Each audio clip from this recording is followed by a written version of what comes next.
Uttarakhand high court ने अतिक्रमण हटाने के मामले में मुख्य सचिव को बिना नोटिस तलब किया है। बीजेपी प्रदेश प्रवक्ता मथुरा दत्त जोशी ने कहा कि सरकार हाईकोर्ट के निर्देशों का पालन सुनिश्चित करेगी। उन्होंने साफ किया कि कार्रवाई केवल आदेशानुसार की गई है, किसी वैध कब्जेदार या फिर निर्दोष व्यक्ति को परेशान नहीं किया गया और अवैध अतिक्रमण को किसी भी हाल में बख्शा नहीं जाएगा। तो तस्वीरें उत्तराखंड की, जहां पर साफ तौर पर कड़े लहजे में कह दिया है कि अवैध अतिक्रमण करने वालों को अब बख्शा नहीं जाएगा। साफ तौर पर कार्रवाई के संकेत यहां पर सख्त लहजे में दे दिए गए हैं।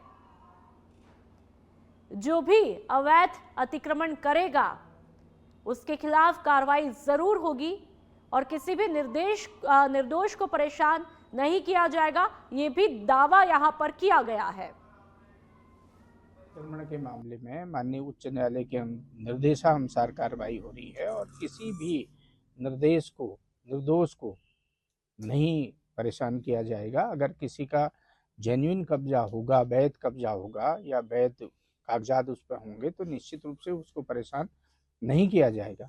हाँ, किसी ने अगर अवैध कब्जा कर रखा होगा तो निश्चित रूप से सरकार कार्रवाई करेगी और ये सरकार की जिम्मेदारी भी बनती है कि माननीय न्यायालय के आदेश का पालन करना ये सरकार की पहली प्राथमिकता है। और जहाँ जहाँ भी कार्रवाई हुई है ये माननीय उच्च न्यायालय के निर्देश पर हुई है और ये मैं निश्चित रूप से आपके माध्यम से आश्वस्त करना चाहता हूँ कि किसी भी जेन्युइन व्यक्ति के खिलाफ कोई कार्रवाई नहीं होगी। अगर उनका सही कब्जा होगा, सही उनकी जमीन के कागजात होंगे तो निश्चित रूप से उनको सरकार परेशान नहीं करेगी, उनको संरक्षण। लोहाघाट में मनरेगा से महात्मा गांधी का नाम हटाने के कथित प्रयासों को लेकर के कांग्रेस ने जोरदार विरोध प्रदर्शन किया। तस्वीरें आप देख लीजिए। जिला कांग्रेस अध्यक्ष चिराग फर्त्याल के नेतृत्व में कार्यकर्ताओं ने गांधी चौक स्थित महात्मा गांधी की प्रतिमा के सामने केंद्र सरकार के खिलाफ जम करके नारेबाजी की। कांग्रेस नेताओं ने इसे राष्ट्रपिता का अपमान बताते हुए कहा कि सरकार इतिहास मिटाने और महापुरुषों के योगदान को कमजोर करने की साजिश कर रही है। साथ ही उन्होंने आरोप लगाया कि मनरेगा जैसी जन कल्याणकारी योजना से गांधी का नाम हटाना गरीबों और मजदूरों के अधिकारों पर हमला है। कांग्रेस ने चेतावनी दी है कि यदि फैसला वापस नहीं लिया गया तो प्रदेश भर में आंदोलन तेज किया जाएगा।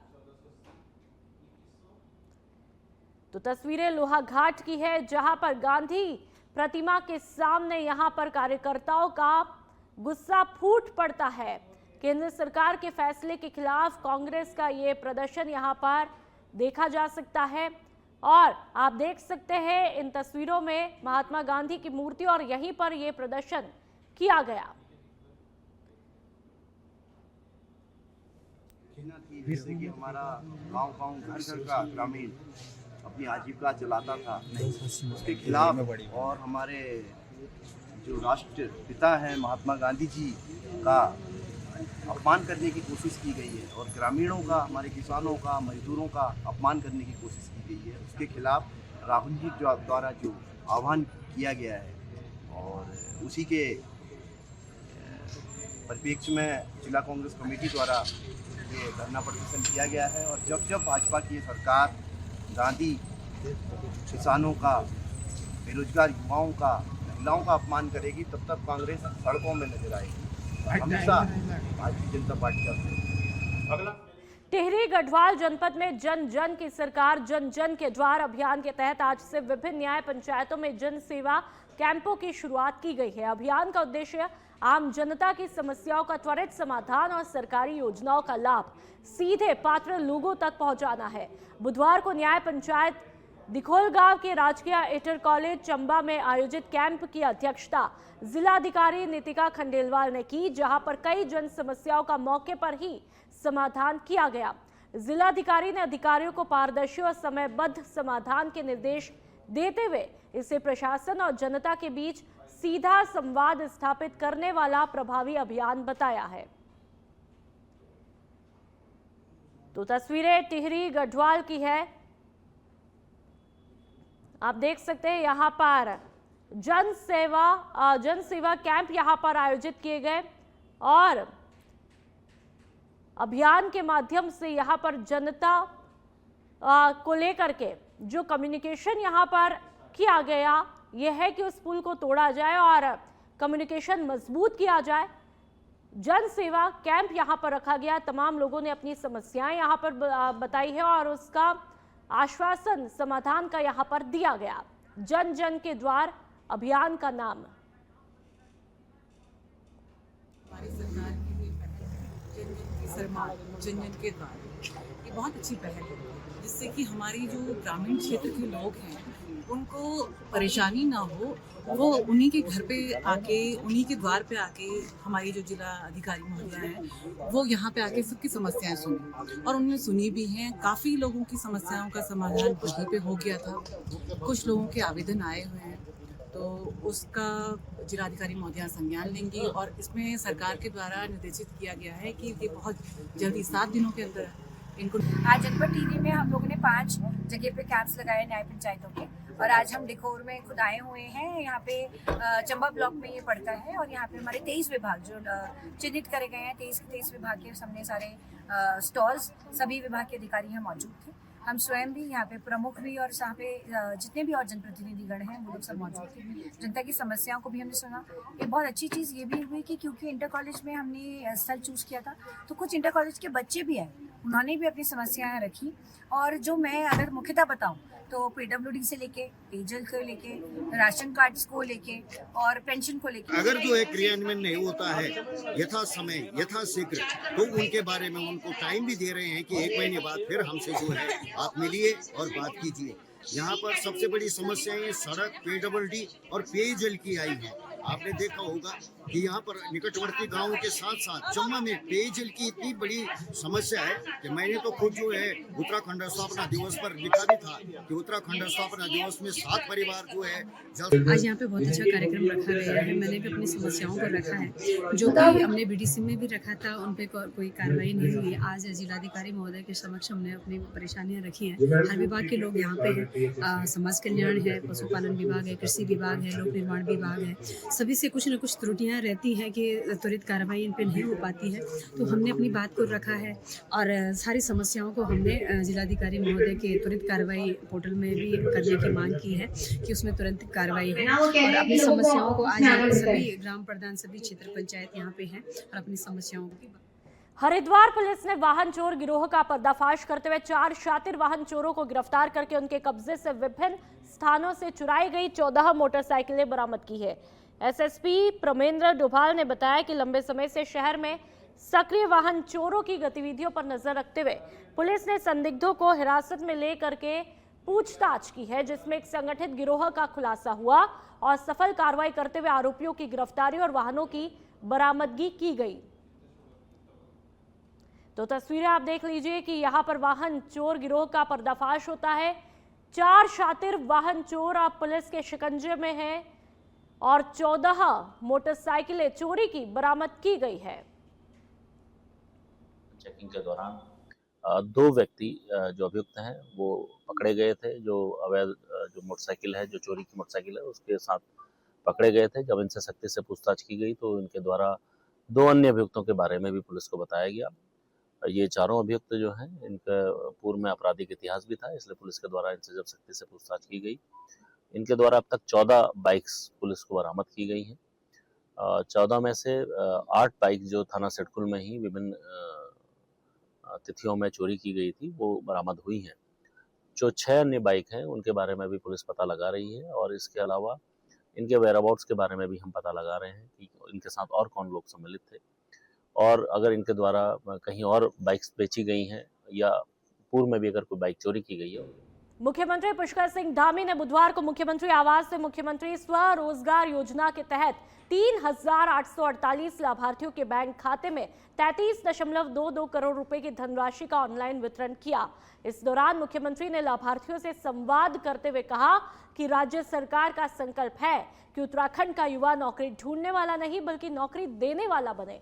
उन्होंने ये भी कहा कि ये योजना पलायन रोकने, रिवर्स माइग्रेशन को बढ़ावा देने और स्थानीय लेवल पर रोजगार सृजन में प्रभावी भूमिका निभा रही है।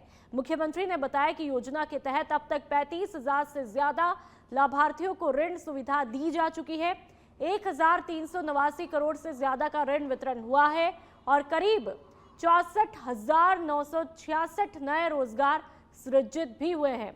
योजना की सफलता को देखते हुए साल 2025 से मुख्यमंत्री स्वरोजगार योजना 2.0 शुरू की गई है, जिसमें सब्सिडी की सीमा बढ़ा करके 30% की गई है। मुख्यमंत्री ने कहा कि सब्सिडी की राशि सीधे बैंक खातों में ट्रांसफर करना सरकार की पारदर्शी और भ्रष्टाचार मुक्त कार्य प्रणाली का प्रमाण है।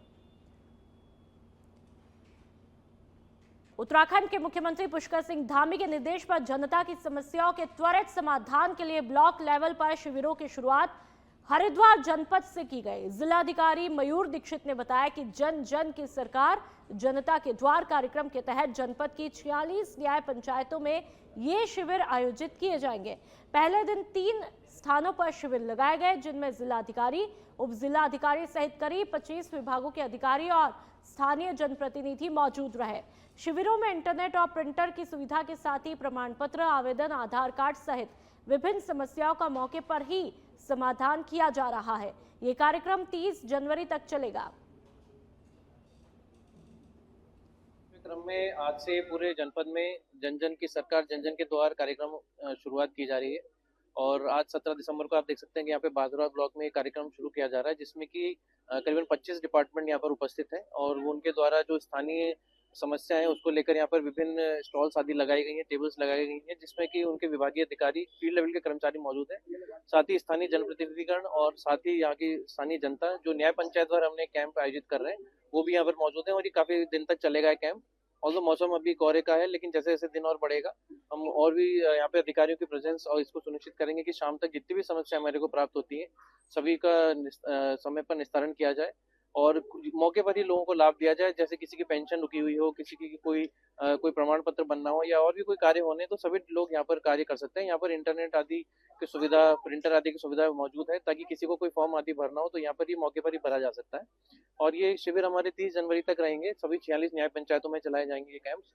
आज 3 जगह हमारे जनपद में कैंप्स लग रहे हैं और आने वाले समय में जैसे जैसे और कैंप्स लगेंगे हमारा कोशिश ये है कि सभी जगह सैचुरेशन करा जाए, कोई भी लाभान्वित छोटे ना सभी योजनाओं के बारे में उसको पूरी जानकारी मिल सके। इसीलिए सभी डिपार्टमेंट के लोग यहाँ पर डिपार्टमेंट की स्कीम्स के बारे में भी जानकारी देंगे। तो इसकी सूचना देने की जो प्रक्रिया वो ये है कि हमने सभी मीडिया के माध्यम से भी, स्थानीय जनप्रतिनिधियों के माध्यम से भी इस जो शेड्यूल है, रोस्टर, उसको प्रसारित किया है। आने वाले समय में हम सभी समाचार पत्रों के माध्यम से भी इसको देंगे, साथ ही सोशल मीडिया और व्हाट्सएप ग्रुप्स के माध्यम से भी इसका प्रचार करेंगे। किसानों के साथ हमारे ब्लॉक के जो अधिकारी हैं वो समन्वय स्थापित कर रहे हैं। ग्राम प्रधान की जिम्मेदारी बनती है कि उनके क्षेत्र में अगर कोई भी व्यक्ति किसी योजना से अभी अछूता है, उसको लाभ नहीं मिल रहा है, तो वो उनको हमारे ब्लॉक से या उनके कर्मचारियों से संपर्क कराकर इस कैंप में जरूर लाएं। जनता से ये अपील है कि जैसा माननीय मुख्यमंत्री जी की मुख्य सचिव आनंद वर्धन ने सचिवालय में जिला अधिकारियों के साथ में वीडियो कॉन्फ्रेंसिंग के माध्यम से बैठक करके जन जन की सरकार जन जन के द्वार अभियान के संचालन को लेकर के दिशा निर्देश दिए। उन्होंने कहा कि अभियान 17 दिसंबर से अगले 45 दिनों तक चलेगा और प्रदेश की प्रत्येक न्याय पंचायत में बहुउद्देशीय कैंप आयोजित करके राज्य और केंद्र सरकार की 23 विभागों की योजनाओं का लाभ प्रत्येक पात्र नागरिक तक पहुंचाया जाएगा। मुख्य सचिव ने जिला अधिकारियों को रोस्टर तैयार करने, कैंप का प्रचार प्रसार, सोशल मीडिया के माध्यम से जानकारी देना, आवेदन पत्र उपलब्ध कराना और सभी लाभार्थियों का पंजीकरण सुनिश्चित करने के निर्देश दिए। उन्होंने अधिकारियों को कैंप के बाद न्याय पंचायत और आसपास के गांवों में भ्रमण करके योजनाओं के लाभार्थियों को शामिल करने और आमजन की शिकायतों का तत्काल समाधान करने को कहा। देहरादून में नगर निगम की व्यवस्थाओं को लेकर के कांग्रेस ने बीजेपी पर सीधा हमला बोला है। कांग्रेस प्रदेश प्रवक्ता गरिमा दसोनी ने कहा कि शहर की स्थिति आसमान से गिरे और खजूर में अटके जैसी हो चुकी है। उन्होंने आरोप लगाया कि parade ground, Gandhi park, Raipur, Doiwala और धर्मपुर जैसे इलाकों में हर जगह कूड़े के ढेर लगे हैं, लेकिन सफाई व्यवस्था पूरी तरह चरमराई हुई है। गरिमा दसोनी ने कहा कि नगर निगम के भीतर आपसी समन्वय पूरी तरह खत्म हो चुका है। यहां तक कि बीजेपी के पार्षद भी अपने ही मेयर और बोर्ड के खिलाफ खड़े दिखाई दे रहे हैं। उन्होंने सवाल उठाए कि निगम का पैसा आखिर जा कहां रहा है। स्ट्रीट लाइट, सीसीटीवी और महिला सुरक्षा के दावे केवल कागजों तक ही सीमित है। साथ ही उन्होंने आरोप लगाया कि सुभाष रोड इलाके में दुकानदारों से कमर्शियल कूड़ा उठाने के नाम पर 1500 की मांग की जा रही है, जो कि पूरी तरह से अव्यवस्थित और मनमानी व्यवस्था को दर्शाता है। तो नगर निगम की व्यवस्थाओं को लेकर के सवाल यहां पर खड़े हुए। कांग्रेस का बीजेपी पर सीधा हमला यहां पर देखने को मिला और आसमान से गिरे और खजूर में अटके जैसी हालत का आरोप यहां पर लगाया गया।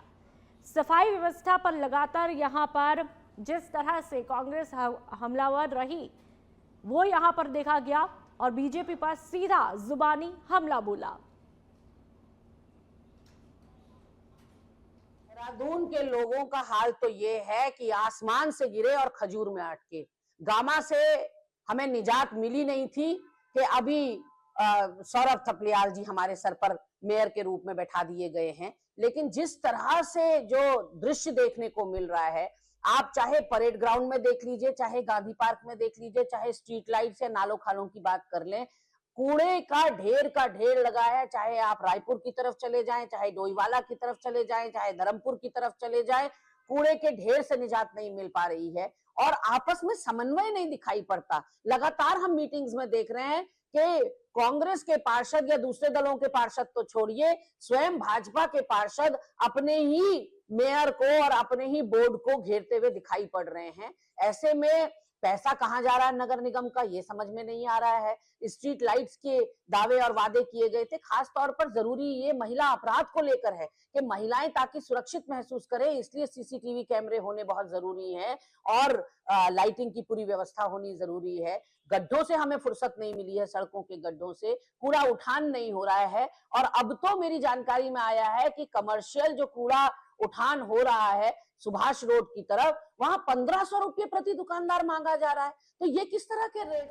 प्रदेश सरकार अवैध अतिक्रमणों को लेकर के लगातार कार्रवाई कर रही है। बीजेपी प्रदेश महामंत्री कुंदन परिहार ने कहा कि सरकार सार्वजनिक जगहों पर अतिक्रमण नहीं होने देगी और हाईकोर्ट के आदेश और गाइडलाइन का सम्मान और पालन करेगी। उन्होंने ये भी बताया कि उत्तराखंड हाईकोर्ट के द्वारा अतिक्रमणों को बिना नोटिस ध्वस्त करने के आदेश पर सरकार सख्त रुख अपनाएगी और मुख्य सचिव को व्यक्तिगत रूप से कोर्ट में पेश होने का निर्देश भी दिया है।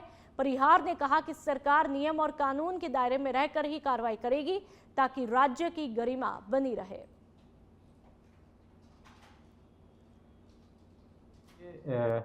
जो अतिक्रमण का मामला है, हम समझते हैं कि उसमें सरकार का ये प्रयास है कि सार्वजनिक स्थानों पर हो या फिर किसी अन्य क्षेत्र में हो, इस प्रकार का अतिक्रमण ना हो।